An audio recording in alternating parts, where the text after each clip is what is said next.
हिजाब मामले को लेकर के जब नीतीश कुमार से सवाल किया गया तो आप देखिए कि नीतीश कुमार की कैसे सिट्टी पिट्टी गुल थी।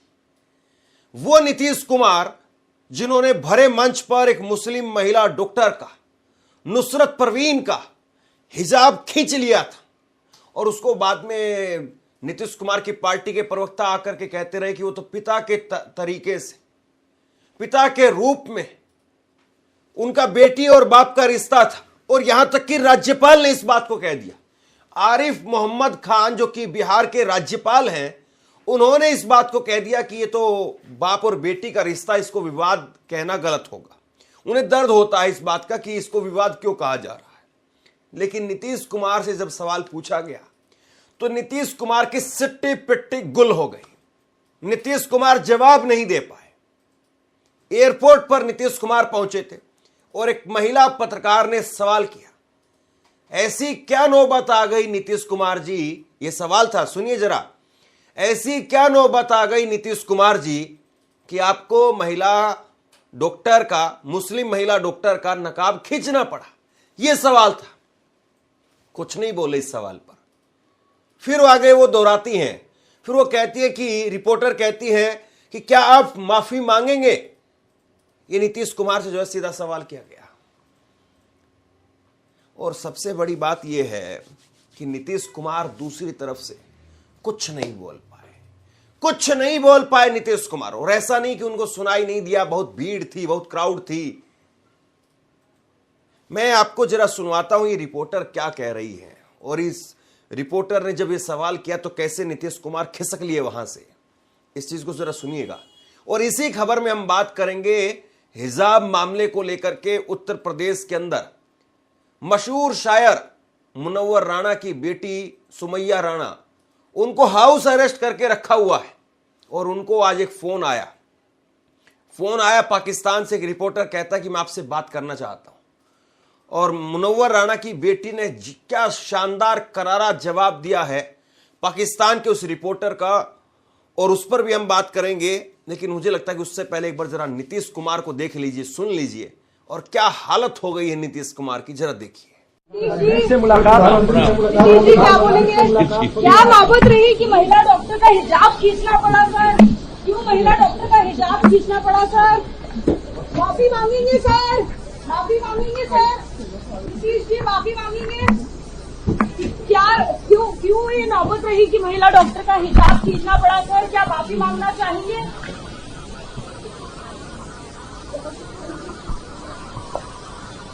नीतीश जी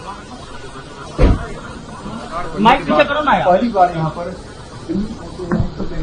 चलिए तो ठीक है। देखिए आपको कैमरा पर। नीतीश कुमार अगर ईमानदारी से कह देते तो समझ में आता कि हाँ उनकी नीयत में कोई दिक्कत नहीं थी। लेकिन उन्होंने सवाल सुना, सवाल सुन करके और आगे निकल गए। वो आराम से कह सकते थे कि नहीं ऐसा कुछ नहीं था, मेरी नीयत ऐसी नहीं थी, मैं तो आगे के लिए सोच रहा था, ये सोच रहा था, मेरे दिमाग में ये चल रहा था, या मैंने ऐसा सोच करके किया, मैंने वैसा सोच करके किया। वो इस बात को आसानी से कह सकते थे। लेकिन वो ये बात नहीं कह पाए। और जब आप बात नहीं कह पाते ना तो बातें बनती है। अगर आप बोल दें, स्थिति साफ कर दें तो बात खत्म हो जाती है। लेकिन आप जब नहीं बोल पाते हैं तो बातें बनती हैं। और नीतीश कुमार यहां पर फंसते हुए नजर आ रहे हैं, नीतीश कुमार यहां पर घिरते हुए नजर आ रहे हैं। नीतीश कुमार दिल्ली आए हैं नरेंद्र मोदी से मिलने के लिए, अमित शाह से मिलने के लिए। ये तस्वीर देखिए आप, प्रधानमंत्री नरेंद्र मोदी के साथ में नीतीश कुमार की तस्वीर है। प्रधानमंत्री नरेंद्र मोदी से मिल रहे हैं नीतीश कुमार। और फिर उसके बाद में ये दूसरी तस्वीर जहां पर आप देखिए कि केवल नीतीश कुमार नहीं है बल्कि सम्राट चौधरी, इनको भी जो है वो गुलदस्ता दे करके साइड में रखा गया है। यानी सरकार केवल अब नीतीश की नहीं है। दोनों फोटो ये बताते हैं। प्रधानमंत्री के साथ में जो बैठक हुई है उसमें सम्राट चौधरी को भी रखा गया है। नीतीश कुमार अकेले नहीं। बड़ी पार्टी भले ही हो, लेकिन अभी भी बीजेपी अपनी वहां पर हैसियत दिखा रही है। दूसरी तस्वीर देखिए आप, अमित शाह के साथ में, और अमित शाह के साथ में भी दोनों तस्वीरें जारी की गई है। अमित शाह और नीतीश कुमार की तस्वीर है, और अमित शाह और यहां पर सम्राट चौधरी और बाकी नेताओं के साथ में तस्वीर है। तो कुल मिलाकर के नीतीश कुमार को यह बताया जा रहा है कि भैया ठीक है, रिटायरमेंट के दिन कुछ बचे हुए हैं उनको पूरा कर लो, बाकी तो समझ ही रहे हो आप सब कुछ। लेकिन मुझे लगता है कि जिस तरीके से महिला रिपोर्टर ने नीतीश कुमार को घेरा एयरपोर्ट पर, वो काबिल तारीफ था। आज की तारीख में बहुत कम ऐसे रिपोर्टर बचे हैं, हालांकि ये कौन है मैं नहीं समझ पाया, और जैसे अगर कोई जानकारी मिलेगी इनके बारे में आपको जरूर बताऊंगा अलग से वीडियो में।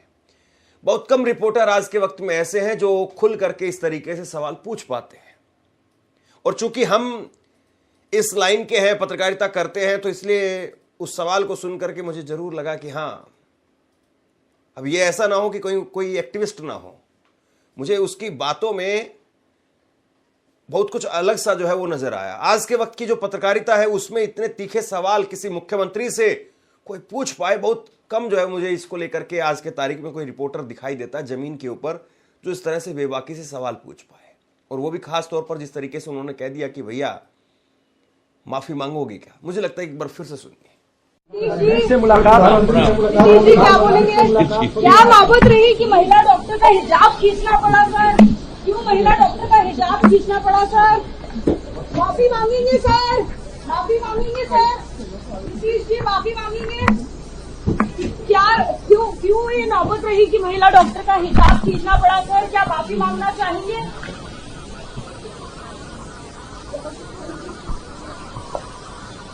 नीतीश जी माइक पीछे करो ना यार। पहली बार यहाँ पर चलिए ठीक है। देखिए आपको कैमरा पर। अब मैं आपको सुनवाता हूं मुनव्वर राणा की बेटी का जवाब। और जैसे मुनव्वर राणा वो शख्सियत, वो एक ऐसे शख्सियत जो हमेशा याद किए जाते हैं तानाशाहों के खिलाफ खड़े होने में, ताकतवरों के खिलाफ खड़े होने में, कभी झुकते नहीं, कॉम्प्रोमाइज नहीं किया। उनकी बेटी वैसा ही स्टैंड लेती है। मुनव्वर राणा की बेटी एक जवाब, वो जिस तरीके से उन्होंने जवाब दिया, वो जवाब वायरल हो गया।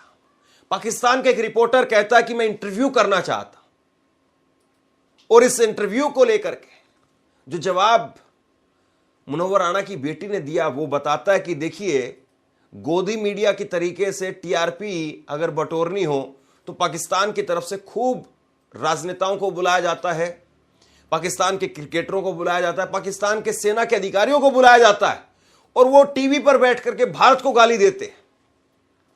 लेकिन यहां पर मुनव्वर राणा की बेटी ने कोई प्लेटफॉर्म नहीं दिया पाकिस्तान को, और उल्टा देखिए पाकिस्तान के रिपोर्टर को किस तरीके से सुनाया। दानिश उनके शागिर्द थे और मैंने इंटरव्यू लिया था उनका आखिरी। कहाँ शेयर किया हुआ। कहाँ से बात कर रहे हैं? लाहौर से बात कर रहा हूँ, लाहौर से। जी बताएं क्या चाहते हैं। हाँ, तो बस उनके तो बड़ी मेरी अच्छा था उनसे ताल्लुक, लेकिन कभी आपसे बात नहीं हुई इस वाले से जी। और अभी मेरे जस्टिस मार्कर ने कार्ड जो है ना आपके, हाँ जानती हूँ, जज जो है, हाँ वो अभी मेरी उनसे बात ही हो रही थी। अच्छा। तो वो मैं ना 24 न्यूज चैनल है लाहौर में, यहाँ पे होता हूँ, जर्नलिस्ट हूँ मैं। जी जी। तो आज मेरी बात, मैंने कहा सोनिया जी को निकलने नहीं दे रहे, तो आप आवाज उठाइए वहाँ से, उनकी वीडियोस वगैरह हो रही हैं, तो आप लोग उठाएंगे ज्यादा अच्छा होगा ना। जी। तो अभी अब मुझे कह रहे थे नंबर भेज दें तो आपका, तो अगर आप कहती हैं मैं नंबर भेज देता हूँ जस्टिस काटजू को। देखिए बिल्कुल वो जस्टिस साहब यहाँ हमारे बड़े हैं, लेकिन मैं ये नहीं चाहती हूँ कि पड़ोसी मुल्क मेरे मामलात में दखल दें। मैं जिगर मुरादाबादी का शेर है कि नजर का तीर जिगर में रहे तो अच्छा है, ये बात घर की है, घर में रहे तो अच्छा है। मेरी अपनी लड़ाई है, हम अपने लोग हैं, आपस में लड़ते भी हैं, फिर मोहब्बत भी करते हैं, तो वो हम इन सब से निपट लेंगे। बहुत बहुत शुक्रिया आपका संज्ञान लेने का, आप कंसर्न करने का, और मैं जस्टिस साहब से मैं बात कर लूंगी, मैं जरूर। और ना सोनिया जी बिल्कुल सही कह रही हैं आप।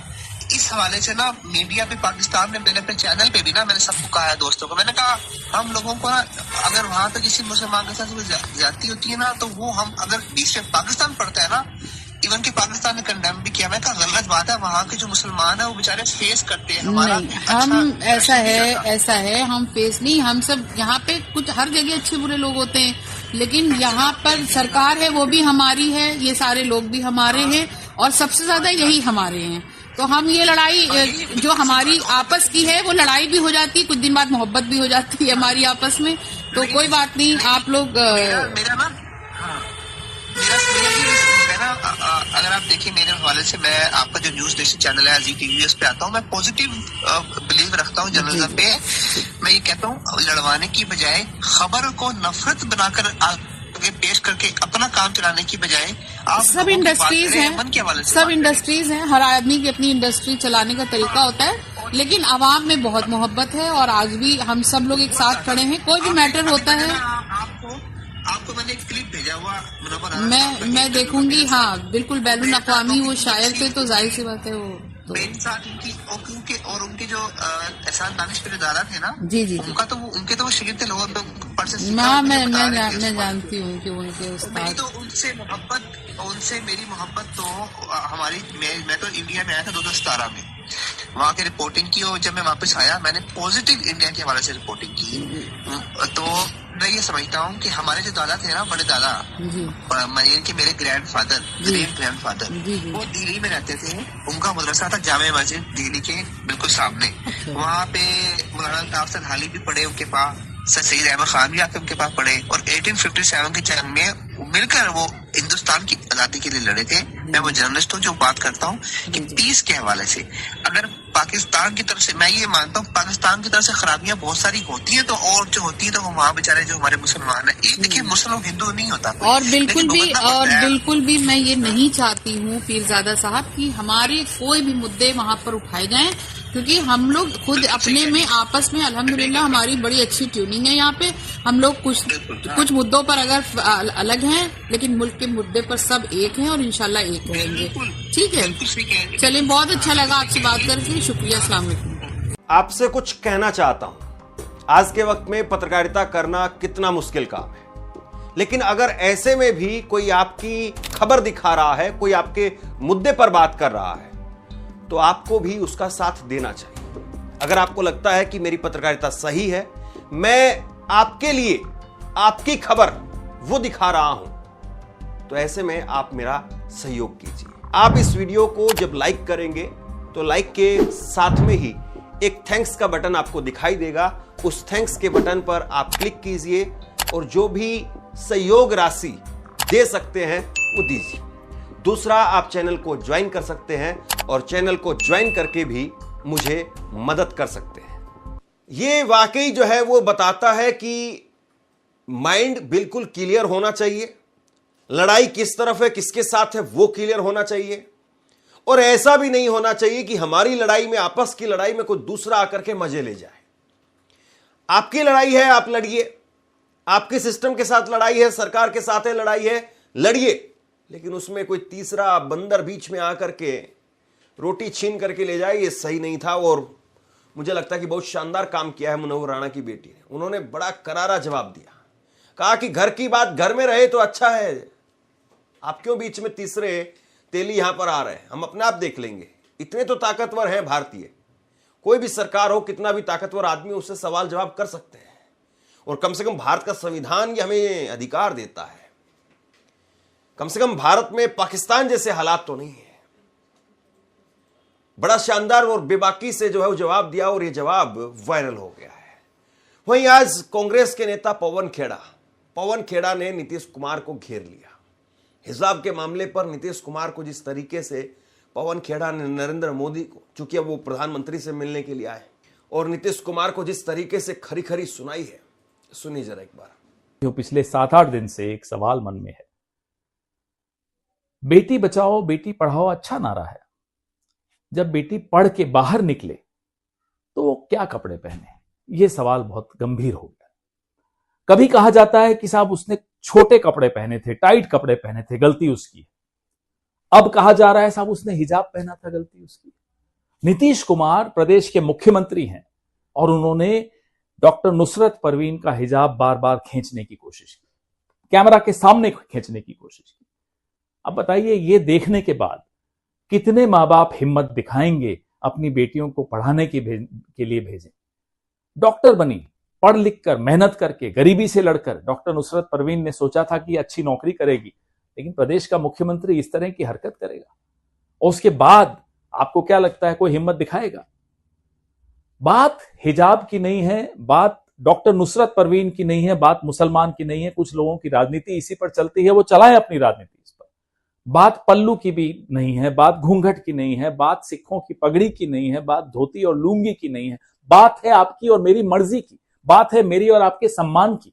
बात यह है कि अगर बच्ची पढ़ के बाहर निकलेगी, सार्वजनिक स्थान पर जाएगी, तो फिर उसके लिए माहौल, उसके लिए वातावरण कितना सुरक्षित है, वो कितना महफूज महसूस करती है। ये हम खत्म करते जा रहे हैं। अगर हमारे नेता इस तरह की हरकतें करेंगे तो आप सोचिए, सड़क पर चलने वाला कोई भी उठकर किसी का भी पल्लू खींच सकता है, कैसे रोकोगे आप? प्रदेश के मुख्यमंत्री को आपने क्या सजा दी? उल्टा भारतीय जनता पार्टी के नेता तालियां बजा रहे हैं, हंस रहे हैं, अजीब अजीब टिप्पणियां कर रहे हैं। गिरिराज किशोर की टिप्पणी सुनिए, गिरिराज की सुनिए, सीपी सिंह की टिप्पणी सुनिए, संजय निषाद की टिप्पणी की। साहब सिर्फ हिजाब ही तो खींचा है, कुछ और भी कर सकते थे। इस पूरे माहौल को हिंदू मुसलमान बनाकर आप असली मुद्दे से ध्यान हटा रहे हैं। असली मुद्दा है मेरी आपकी बहू, बेटियां, बहनें। असली मुद्दा है इस देश की महिलाएं। असली मुद्दा है महिलाएं घर से बाहर निकलें या ना निकलें। निकलें तो कौन से कपड़े पहनकर निकलें, ये कौन तय करेगा? आपको छोटे कपड़ों से दिक्कत है, आपको हिजाब से दिक्कत है, आपको घूंघट से दिक्कत है, आपको पल्लू से दिक्कत है, आपको दिक्कत क्या है? दिक्कत आप खुद हैं। इसका सामान्यकरण नहीं होने देना है। अगर देश का नेता इस तरह का हो जाए तो प्रजा कहां, किस हद पर जाकर रुकेगी, ये हम सोच नहीं सकते। आज पूरे विश्व में थू थू हो रही है हमारे राजनीति के स्तर की, हमारे गवर्नेंस के स्तर की, कि प्रदेश का मुख्यमंत्री इस तरह की वाहियात हरकतें कर सकता है और फिर भी he can get away with it, फिर भी वो बच के निकल जाता है। न कानून के कटघरे में खड़ा है, न उसकी थूथू हो रही है, न हमारी सत्तारूढ़ दल जो ये नारे देता है बेटी बचाओ बेटी पढ़ाओ, न प्रधानमंत्री के मुंह से एक शब्द निकला है। ये तो कपड़ों से पहचानते हैं। अब बताइए प्रधानमंत्री जी, लड़कियां कौन से कपड़े पहने, आप ही बता दीजिए। नीतीश कुमार दिल्ली में है और दिल्ली पहुंच करके नीतीश कुमार एक तरीके से आप कह सकते हैं कि शिष्टाचार भेंट आप ये है। लेकिन दूसरी बात ये कि नीतीश कुमार बहुत कंफर्ट नहीं है और जाहिर सी बात है अभी जो बड़ा मसला है, मेन मसला है, वो है 10,000 रुपए वाला, 2-2 लाख रुपए वाला। वो कब शुरू होगा? क्योंकि 1 महीना बीत गया है सरकार बने हुए, 5 महीने बाकी है। 6 महीने का समय दिया था और 5 महीने भी बस देखते ही देखते यूं ही गुजर जाएंगे। हालांकि 2 लाख रुपए वाले मसले पर कोई आदमी ये कहने के लिए तैयार नहीं है कि बीजेपी प्रैक्टिकली ढंग से उस पर कुछ सोच भी रही होगी। उस पर बिल्कुल शून्य हो गया है, यानी उस पर तो होना ही नहीं है कुछ, ये मान करके आप चलिए। लेकिन यहां बीच में हिजाब वाला मामला निकल करके सामने आया। बहुत सारे लोगों ने कहा कि नीतीश कुमार नरेंद्र मोदी को ही एक्सपोज कर रहे हैं। बहुत सारे लोगों ने कहा कि नीतीश कुमार नरेंद्र मोदी की लॉबी में अब जगह बनाना चाहते हैं। उनको लगा है कि अब बीजेपी बहुत ताकतवर हो गई है और बीजेपी को अब उस तरीके से आंखें नहीं दिखाई जा सकती। और दूसरी बात यह है कि सामने तेजस्वी यादव के पास में इतनी सीटें भी नहीं है कि वहां पर सरकार बन जाए। अगर उस तरह की स्थिति होती तो शायद नीतीश कुमार ऐसे स्वरूप में नजर नहीं आते। बहरहाल जो भी हो, लेकिन जो कुछ हुआ और जिस तरीके से महिला डॉक्टर का, नुसरत परवीन का हिजाब खींचा गया, वो सरासर गलत था। इसको कहने में कोई गुरेज नहीं होनी चाहिए, कोई किंतु परंतु इसमें नहीं होना चाहिए।